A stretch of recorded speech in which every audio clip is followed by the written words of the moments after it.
are going to discuss about the use of present perfect continuous tenses. So there are two types of continuous sentences. Continuous होता क्या है? When we talk about a work which is going on, जो काम अभी चल रहा है, that is called continuous sentence. But there are two types of, दो तरीके के होते हैं. First, when we don't mention the time, and the second, we have the time. एक होता है कि मैं टाइम को मेंशन नहीं करता और दूसरा होता है कि मैं टाइम मेंशन करता हूं. जैसे एग्जांपल से देखते हैं कि मैं प्रेजेंट कॉन्टेक्स्ट में बोलता हूं कि मैं पढ़ा रहा हूं, I am teaching.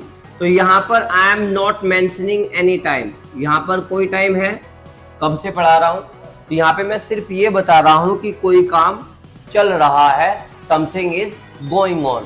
लेकिन अगर मैं प्रेजेंट परफेक्ट कंटीन्यूअस की बात करूं तो मैं बताता हूं कि कब से चल रहा है.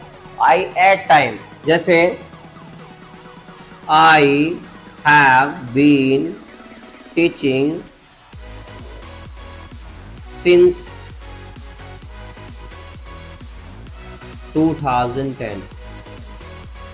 तो यहां पर मैंने बताया कि 2010 से मैं पढ़ा रहा हूं, लेकिन यहां पे मैं कह रहा हूं केवल मैं पढ़ा रहा हूं. तो मैं यहां पर मैं कह रहा हूं कि कोई काम चल रहा है और यहां पे बता रहा हूं कब से चल रहा है.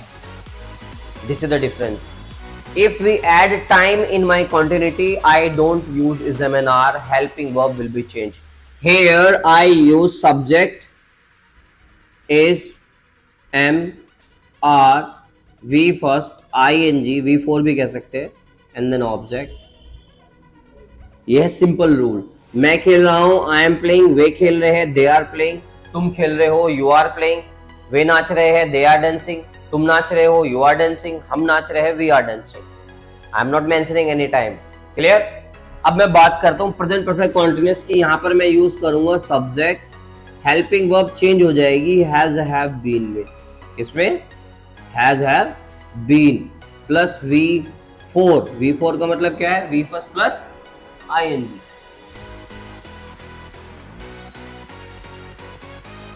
Plus object. बट हमें ध्यान रखना है कि हमें यहाँ पे टाइम भी दिखाना होता है, तो इसके साथ हम यूज कर देंगे सिंस 4 प्लस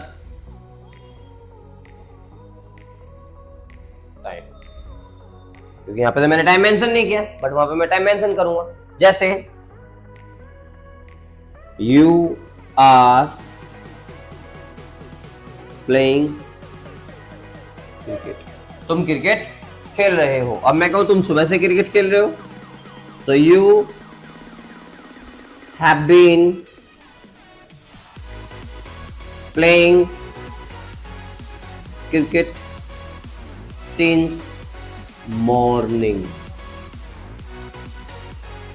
अब देखते हैं कि हैज और हैव कब लगता है. इस here when I talk about third person singular, he, she, Ram, Shyam, Gita, Mohan, then I use has been. And if I talk about I and plural, then I use have been. I and plural means I, we, you, they, then I use have been. Clear? अब बात करते हैं since और for कब लगता है. For is used when I just talk about numbers of the time. मैं जब किसी भी uncertain time की बात करूंगा, जैसे कि मैं किसी क्वांटिटी की बात कर रहा हूं, जैसे 2, 5, 10, 20, 12, वो दिन भी हो सकते हैं, घंटे भी हो सकते हैं, महीने भी हो सकते हैं, साल भी हो सकते हैं. जैसे 2 दिन, 2 मिनट, 2 घंटे, 2 साल. क्लियर? 2 सेकंड. तो अगर मैं कोई क्वांटिटी बता रहा हूं तब यूज करता हूं फोर. तब क्या यूज करता हूं? फोर. जैसे मैं 2 घंटे से पढ़ रहा हूं, तो मैं क्या बता रहा हूं? क्वांटिटी 2 घंटे. तो आई हैव बीन रीडिंग और स्टडिंग फॉर 2 आवर्स. मैं 10 साल से दिल्ली में रह रहा हूं. I have been living in Delhi for 10 years. मैं 15 मिनट से तुम्हारा इंतजार कर रहा हूँ. I have been waiting for you for 15 minutes. तो जब मैं कोई क्वांटिटी बताऊँ, अनसर्टेन टाइम बताऊँ, 10, 15, 20, 25, 30, केवल क्वांटिटी बता रहा हूँ, नंबर बता रहा हूँ, then I use since, sorry, for, then I use for. But if I just talk about certain time, जब मैं certain time की बात करूँ, exact day, exact time, exact दिन, exact बताता हूँ, जैसे Monday, Tuesday, Jan, Feb, 2010, 2020, 2 o'clock, 5 o'clock, कोई नंबर बता रहा हूँ उसमें मैं? इसमें कोई 10, 15, 20, 25, 30 नंबर तो नहीं बता रहा ना. तो सबसे सिंपल तरीका है कि जब मैं कोई नंबर बताऊंगा तो मैं फोर लगाऊंगा, जब मैं एक exact day, exact date, exact time की बात करूंगा तब मैं यूज करूंगा सिंस। चाहे वो 2 बजे हो, चाहे वो मंडे हो, मॉर्निंग हो, इवनिंग हो, सर्टेन है, एकदम निश्चित है कि हाँ ये मुझे पता है exact time. Then I use since in my sentence. जैसे मैं कहूँ कि 10 साल से पढ़ा रहा हूँ तो फॉर 10 ईयर्स, और 2010 से पढ़ा रहा हूँ तो सिंस 2010। समझ में आया? क्लियर? ऐसे ही नेगेटिव सेंटेंस को हम बना सकते हैं। यहां पर मैं नेगेटिव सेंटेंस में लगाता हूं सब्जेक्ट प्लस हेल्पिंग वर्ब हमारी is am are plus not V4 plus object. जैसे वह खाना नहीं खा रही है, she is not eating food. यहां पे मैंने कोई टाइम नहीं लगाया, यहां पर हमारा रूल अलग होगा। यहां पे मैं लगाऊंगा नेगेटिव सेंटेंसों में सब्जेक्ट, हेल्पिंग वर्ब हमारी हैज बीन होगी, ये हमारी क्या है, हैज ए हेल्पिंग।